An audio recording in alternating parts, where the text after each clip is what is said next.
Alhamdulillah Rabbil Alamin. Salatu wassalamu ala nabiyina Muhammadin wa ala alihi wa sahbihi ajma'in. Amma ba'd. Ada sebuah fenomena ganjil ketika bulan Ramadan datang. Apa fenomena tersebut? Yaitu fenomena di mana di siang hari masjid-masjid akan semakin dipenuhi oleh kaum muslimin. Loh, masa kayak gitu ganjil, Ustaz? Ya, karena mereka berada di masjid, di sebagian masjid, bukan untuk membaca Al-Quran, bukan untuk mengkaji Islam, bukan untuk berzikir, namun mereka pergi ke masjid di siang hari untuk menghabiskan waktu mereka untuk tidur dan berleha-leha. Inilah fenomena ganjilnya. Di bulan Ramadan ini, di sebagian kalangan, bulan Ramadan dianggap sebagai sebuah bulan yang dipenuhi dengan rasa malas,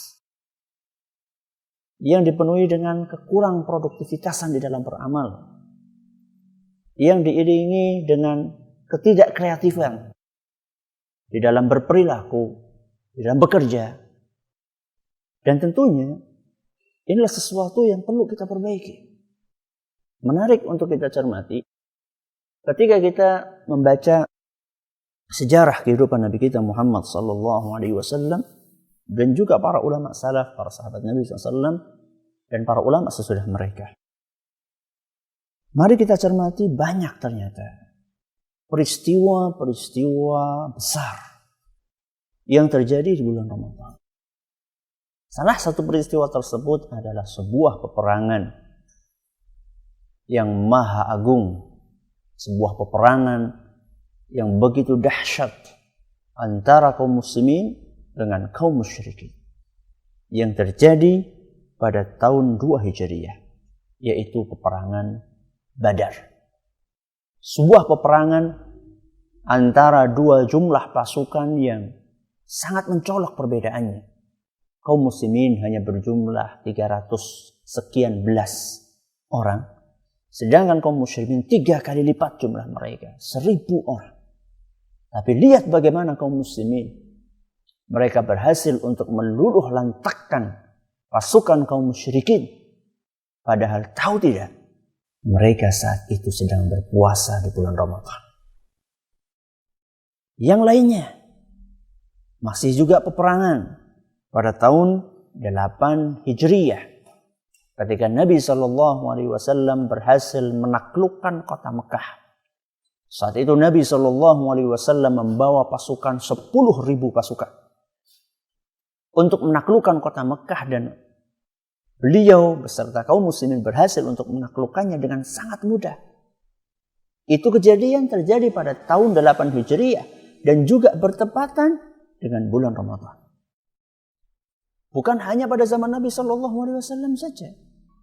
Para sahabat Nabi SAW pun memiliki style atau tipe yang sama dengan Nabi SAW. Orang yang memanfaatkan waktu Ramadan untuk berkarya, untuk berjuang.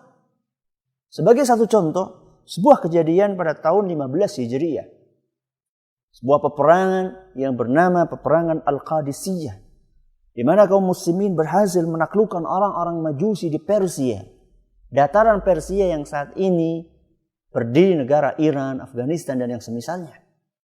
Jadi pada tahun tersebut 15 Hijriah, Nabi kaum muslimin berhasil menaklukkan orang-orang Majusi. Sebuah peperangan besar. Masih dilanjutkan pada tahun 92 Hijriah. Pada tahun 92 Hijriah terjadi sebuah peperangan di mana Islam berhasil menaklukkan Spanyol di bawah pemimpin Tariq ibn Ziyad, seorang panglima besar kaum muslimin, dan juga Musa ibn Nusair. Itu pun terjadi pada bulan Ramadan. Itulah peristiwa-peristiwa besar yang sangat menentukan terjadi di bulan Ramadan. Ini menunjukkan apa? Menunjukkan bahwa pada bulan Ramadan kaum muslimin seharusnya mereka berkarya. Seharusnya mereka berjuang. Seharusnya mereka produktif untuk menghasilkan hal-hal yang bersifat positif. Jangan sampai bulan Ramadan itu berubah menjadi bulan yang diisi dengan kemalasan. Hanya untuk tidur-tiduran, hanya untuk berleha-leha saja. Jangan. Loh Ustaz, kita tidur kan ibadah Ustaz. Masa orang lagi ibadah nggak boleh? Sebagaimana jihad ibadah, tidur kita juga ibadah. Ini masalahnya. Banyak orang termakan dalam tanda kutip dengan ungkapan tidurnya orang yang puasa adalah ibadah. Dan amat disayangkan, ungkapan ini sering disampaikan diulang-ulang di bulan Ramadan terutama oleh para khatib, para da'i, para muballigh. Dan kaum muslimin juga menerima begitu saja tanpa meneliti apakah ungkapan itu betul atau tidak. Ketika mengkaji perkataan para ulama, ternyata kita dapatkan bahwa hadis tersebut, ungkapan tersebut adalah merupakan hadis. Sebuah hadis yang diriwayatkan oleh Imam Al-Baihaqi dalam kitabnya Al-Jami' Syu'abil Iman. Hadis nomor 3653. Ungkapan tersebut, redaksi Arabnya berbunyi, Naumus shaimi ibadah. Tidurnya orang yang puasa adalah ibadah. Tidurnya orang yang puasa adalah ibadah. Ketika kita mendengar ini, tentu kita perlu bertanya, apakah betul itu hadis? Dan kalaupun itu hadis, apakah hadisnya sahih atau tidak?